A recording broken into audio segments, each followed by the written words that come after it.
पुढची बातमी आपण पाहूया। अंबादास दानवे यांनी जो व्हिडिओ समोर आणलाय त्यामागे तटकरेंचा हात आहे असा आम्हाला संशय असल्याचा दावा महेंद्र थोरवे यांनी केलाय। आम्ही घरातच शत्रू पाळून ठेवलाय असं म्हणत थोरवेंनी तटकरेंवर टीका केली आहे। तटकरे आणि मातोश्रीचे संबंध जगजाहीर असल्याचं देखील थोरवे म्हणाले।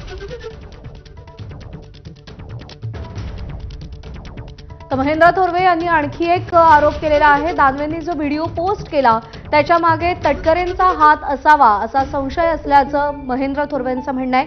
आम्ही घरातच शत्रू पाळलेला आहे असं थोरवे म्हणतात। त्यासोबतच तटकरे आणि मातोश्री यांचे संबंध कसे आहेत हे जगजाहीर असल्याचंही थोरवे म्हणाले।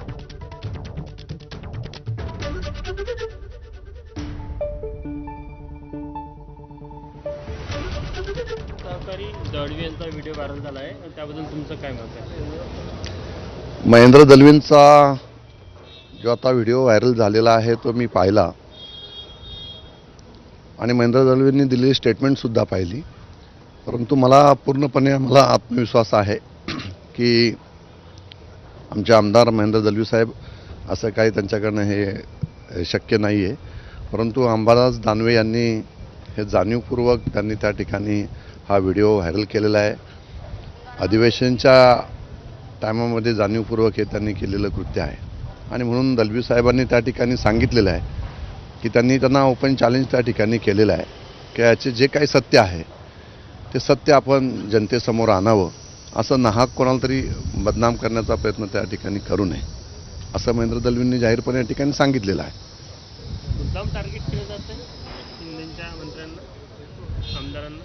नाही, असं काही नाही, पण रायगडमध्ये जे काही राजकारण सुरू आहे त्याचा कुठेतरी याचा धागा असावा असं मला त्या ठिकाणी वाटतंय की अंबादास दानवे, सुनील तटकरे हे जाणीवपूर्वक त्या ठिकाणी शिवसेनेचे आमदार रायगडमधले आम्ही जे काही त्यांनी सुरू असणारं त्यांचं कुटीरनीतीचं राजकारण, त्यामुळे कदाचित हे संगनमताने झालं असं मला वाटतंय। परंतु हे बघूया आता।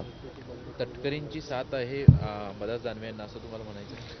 हो, असू शकते, तर नाकारता येत नाही। कारण तटकरेचं आत्ताचं राजकारण जर तुम्ही पाहिलं तर म्हणजे आम्ही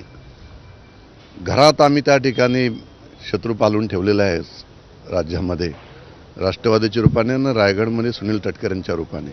जी अलायन्स आम्ही त्या ठिकाणी शिवसेना, भारतीय जनता पार्टी, RPI अशी पारंपरिक अलायन्स केली, जो उठाव केला आणि त्याच्यानंतर जे काही त्यांना राष्ट्रवादीला सत्तेमध्ये भाजपने सहभागी करून घेतलेला आहे आणि त्याचा मोठा फटका आम्हाला रायगडकरांना त्या ठिकाणी बसत आहे सुनील तटकरेंच्या रूपाने।